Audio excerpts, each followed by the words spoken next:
Testing, testing. Can everybody hear me? Yes. Yes. How about way back there? Okay, good. Because I want to talk to each one of you. My name is Ruth Thomas.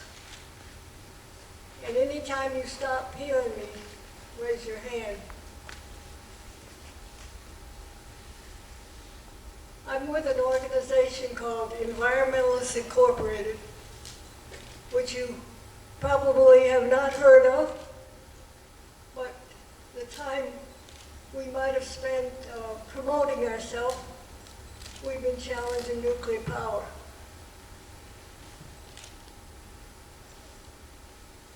A small group of us are working together in preparing comments on the Nuclear Regulatory Commission's draft environmental input. No. Impact. Anyway, their document, which is this. And it's about the Lee proposed. Louder. Let me. Oh, you gonna hold it? Okay. Oh, that is better. Now all I gotta do is figure out how I can read this. Anyway, as I showed you, this is the cover on both of the two documents. I used to bring the documents with me, but they're so heavy I can't lift them. And right on the top, they identify the mandate of the Nuclear Regulatory Commission, protecting people and the environment. It doesn't say anything about money coming in to the area or jobs or what a great benefit it is. It says protecting people and the environment. So that in our reviewing the document, we looked at it from that objective. On the first page of the executive summary, volume 2, the statement is made that the purpose of the NRC's environmental review of Duke's plans for the Lee plant at that proposed design and that proposed location, that it be without unacceptable adverse impacts on the human environment. Once we knew what the mandate was and how the environmental impact statement should be prepared, we began reading the comments and concerns that the people made in Appendix D of Volume 2. And while we're speaking of purpose, what has been my purpose for over 40 years to do volunteer work on this, studying and trying to find out about nuclear. I didn't get any money out of it. I was a volunteer. Well, I think the thing that upset me the most was when I read about radiation and how it was the most harmful to children and babies. And I thought, they don't have anybody to stand up for them. I've got to do something. And so I have. I've read numerous, reviewed numerous environmental impact statements. I've gone to meetings like this. None of them were quite this big. And as I said, I appreciate the comments that people made at the scoping meeting. At the time, I was not able to do anything like that, as I had had several falls. Uh, One of the comments that impressed me was by Laura Sorensen. And she was talking about the uranium miners and how they had a large number of cancers among the miners. And they were, of course, concerned about that. And eventually, the United States government, I'm not sure how they did this, but they paid them money towards their doctor's bills, which was an admission that the cause of their cancer was from their exposure in the mines.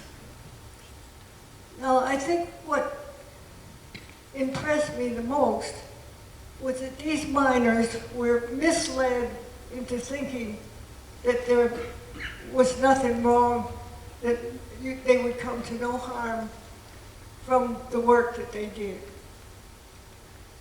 And now the NRC's response to this, they did acknowledge that they hadn't done very well in protecting the miners. That was in the 50s and the 60s, and maybe it went on to the 70s. And let's see. And they identified a method that was being used now where it didn't have as many detrimental effects on the workers, which was called, I don't know, is that Latin, in situ or something? Leaching method. But they never did explain the difference as far as exposure. They never did explain in this what they did. Did they use water? Was that a problem? So these responses also refer you to sections of the draft environmental impact statement. And the uranium fuel cycle impacts included also transportation, decommissioning. Their determinations on this were based on calculations, models, predictions. I couldn't see where they used any, what I call, real evidence of what had happened at places where they were exposed, people were exposed, and what levels it was and what caused it. And they came to the conclusion, quote, the NRC staff, that's on page 6-5, volume 1, considered fuel cycle options. In other words, they evaluated the ones through with no reprocessing, and the one where they would do reprocessing. Well, now, they did classify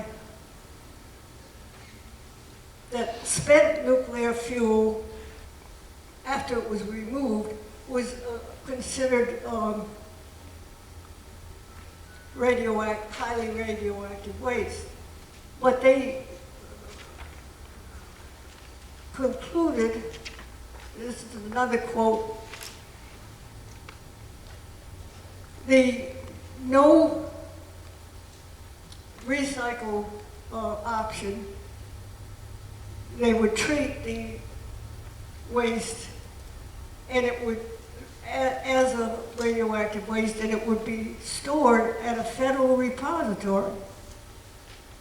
But there is no federal repository that exists. There are all sorts of things I haven't read the whole statement. Maybe somebody here has and could enlarge on that.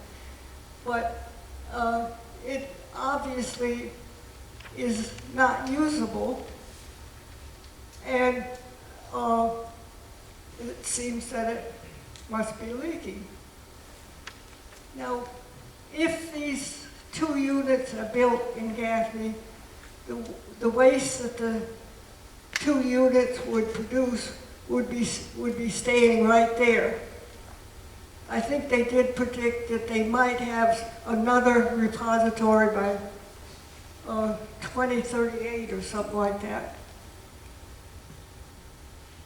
Well, for many years, the answer to anybody who expressed concern about the radioactive waste was told, oh, it's not a problem, it'll be sent to Yucca Mountain in Nevada.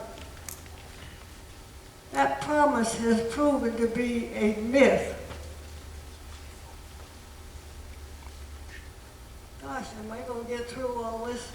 You see, I've been at it a long time. You can also provide a written statement. Yeah, I know it, but that's not as effective. They're not going to read it.